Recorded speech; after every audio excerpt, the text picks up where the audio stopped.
I'm sitting here trying to find, I got my concert tickets here from various shows that I've seen. I've been flipping through this book, and I don't know if I've got it in a CD of his, but I did get to see Ace 3 times. One I will never forget. June 1996, Tiger Stadium.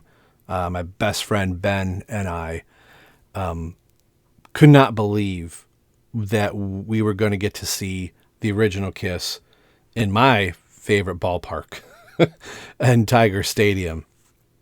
And what the show might be like. Our first show was on the Revenge tour in Toledo in '92, and then we saw other shows in and around that time. But knowing that the original 4 were getting together in full makeup was something we only had ever dreamed of. That being a thing, like, well, what that might be like, but I don't think anybody in the Kiss community thought something like that was going to happen. And then here we were.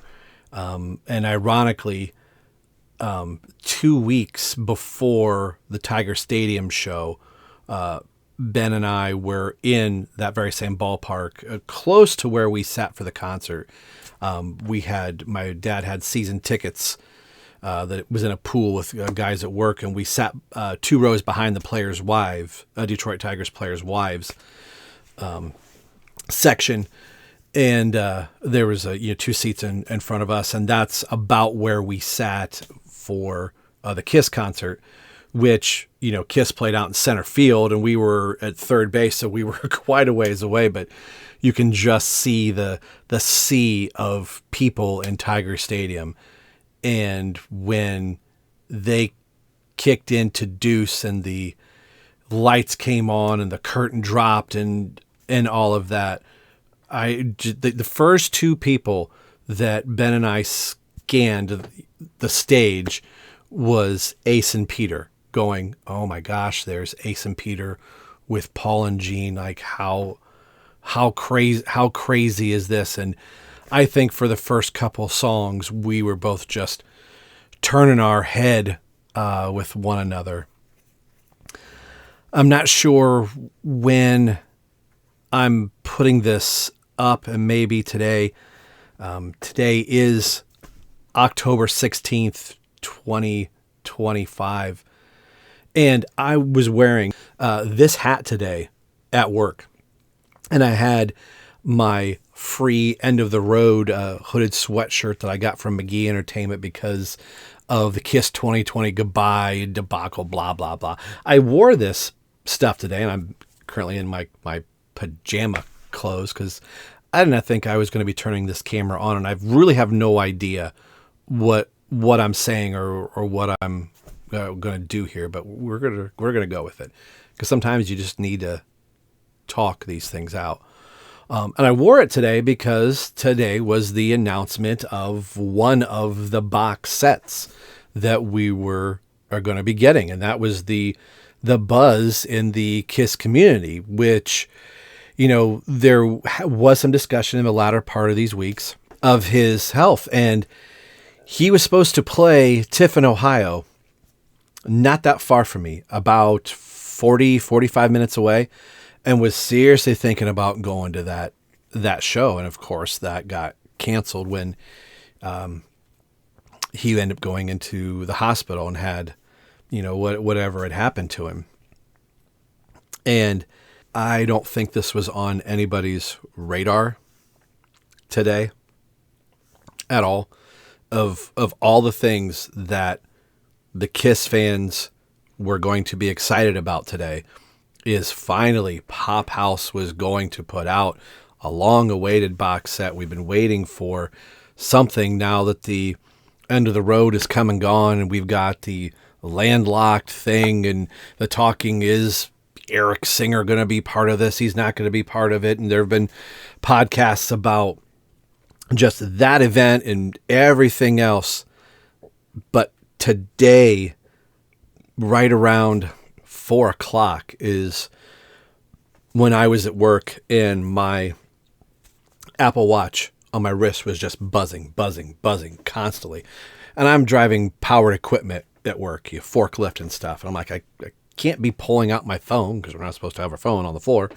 I can't be looking at my watch going, what's going on? So I end up pulling over someplace and seeing that Ace was in, was in critical condition, is in the ICU, and talking about his brain bleed, and just from literally 2 hours ago or so, looking through all of this stuff from the Dress to Kill box set that's coming out, and like, oh, look at all this cool stuff, and trying to justify, like, am I going to spend $300? How am I going to have this conversation with the wife? Like, there's a box set I want to buy. And then in a matter of minutes, I stopped caring about the box set. I stopped really thinking about anything and just looking at the clock going, this last hour at work has to go by quick, because I wanted to look and see what's going online, and going, I hope he's gonna be fine. Hopefully he's gonna pull through it. And thought, well, maybe this will go on a couple days, and maybe he'll pull out. He'll pull out of it. It'll be okay. And that's not the case. At all. Wow, that kind of really kind of hit. The music that we listened to, I remember December 2nd, 1989, like it was yesterday. I talked about this on the, December 2nd being when Kiss officially ended their touring. It lined up with the exact same day, just, years later, when my best friend and I would really discover Kiss. We knew who Kiss was, but we were in our village's Christmas, annual Christmas, Christmas in the Village that they call it. And we had, we're cold and came up to the house because I had cable, and we were like, hey, I taped Headbangers Ball a couple nights ago. Let's, fast forward through some videos. Let's see what I taped.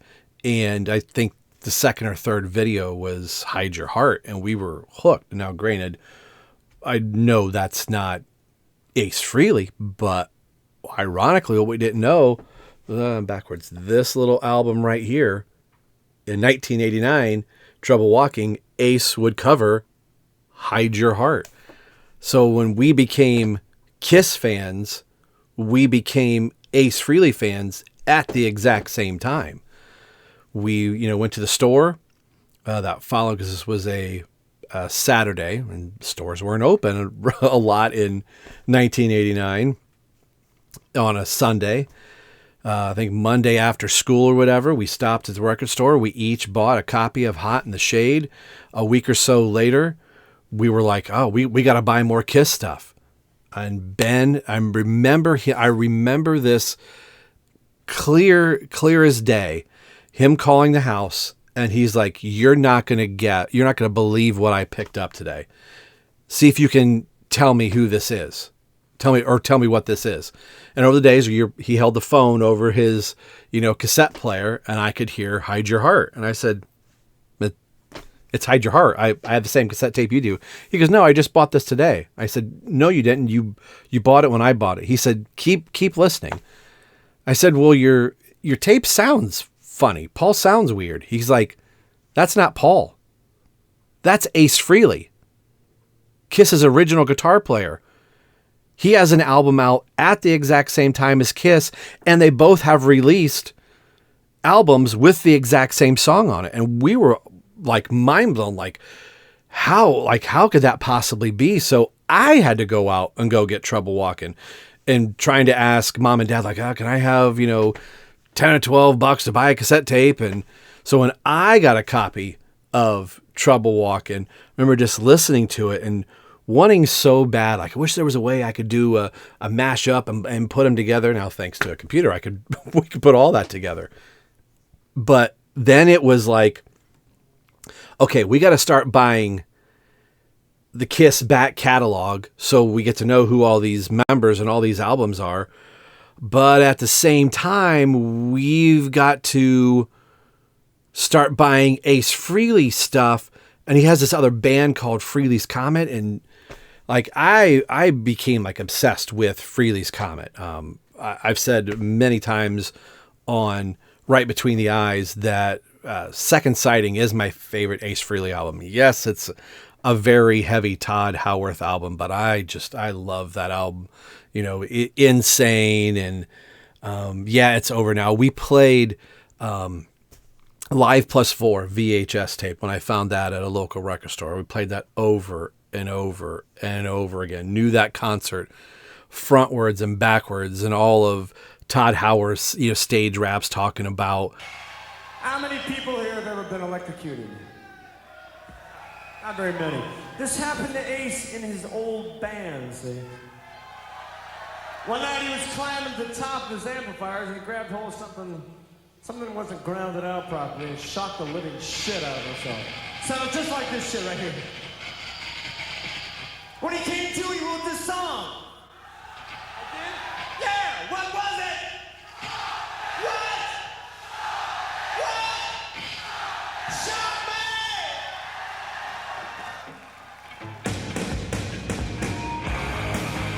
Oh, we could just recite that whole thing. And like I said at the beginning, I was looking for the concert that I went to.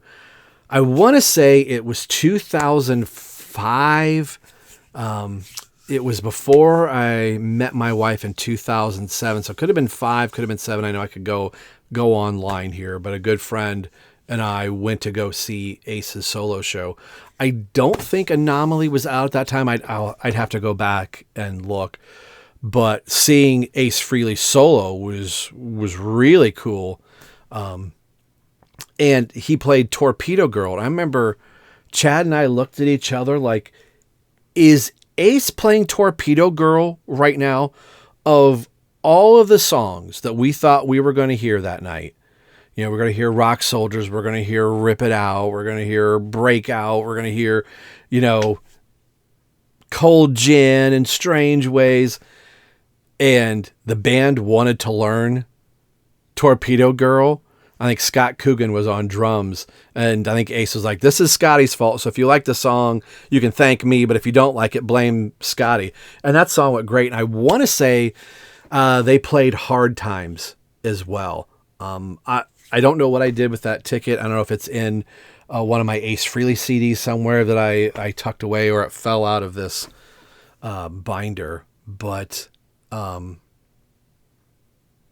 last time that I felt this way as a Kiss fan, I mean, was Eric Carr's passing.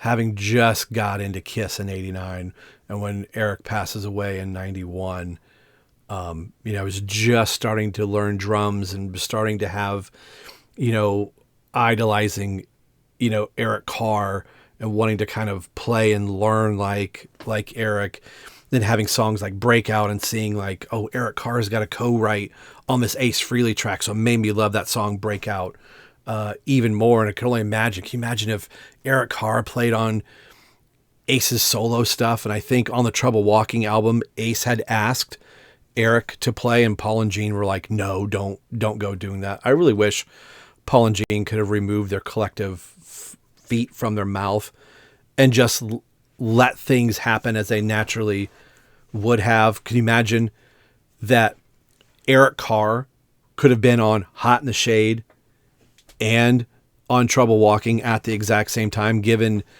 what was going on in Kiss with Eric Carr at the time and how much Eric meant to Ace Frehley, and the passing of Eric Carr bothered Ace Frehley.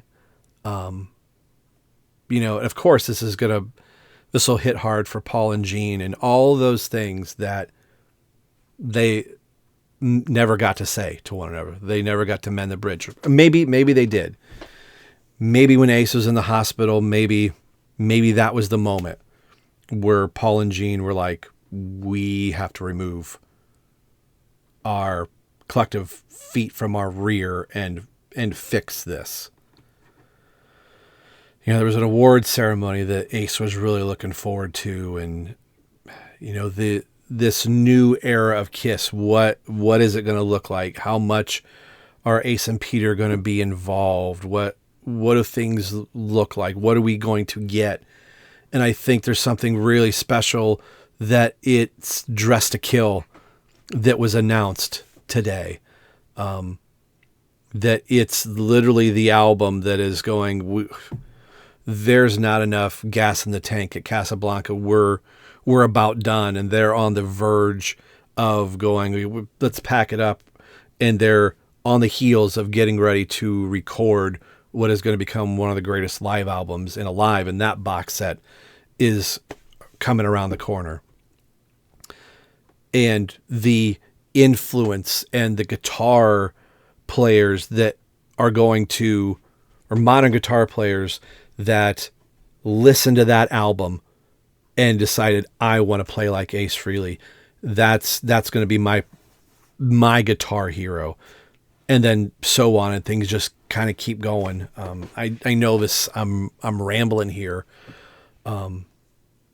It's a Thursday. This would have been a typical night to record. Right Between the Eyes has been kind of spotty in this last little bit. I was just talking to Nick and Nico, and I'm kind of looking at the phone messages here. Says Nico, says, brothers, this just destroys me. I'm at a wedding event. I'll talk later. So we weren't able to record tonight because Nico's at a wedding for some good friends, and he's getting this message right now, and he's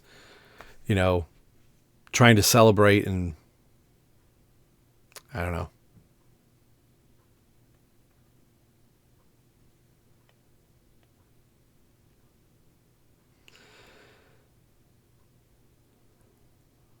I don't know what to say. I know we'll do a proper episode honoring Ace. I think that's all I got. Those thoughts just kind of came in to my head, and as I'm wearing my Kiss hat that I was wearing today at work, I was like, yeah, I'm excited. Kiss is putting out a product, and I'm excited we'll have something to talk about on the podcast. And, all this stuff just kind of rekindling us to want to get back to do this. And this is one of the first things that we're getting to do. And it's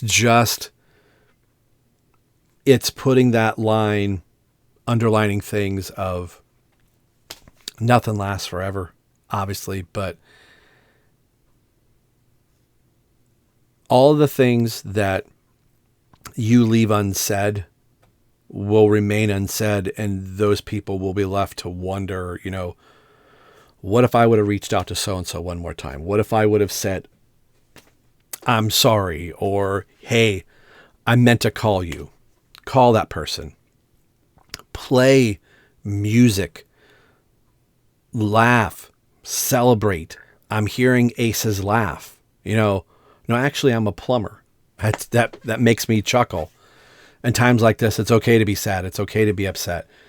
But it's also okay to celebrate, grab a guitar, grab an air guitar, crank up something by Ace that he plays, sings, doesn't sing, 10,000 volts, or Shock Me, or I'm Trouble Walking. I am every mother's nightmare. Rock Soldiers Come.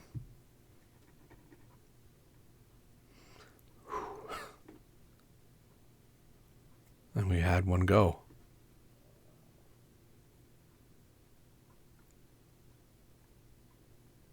Take care, everyone. God bless. Thank you, Ace. Thank you.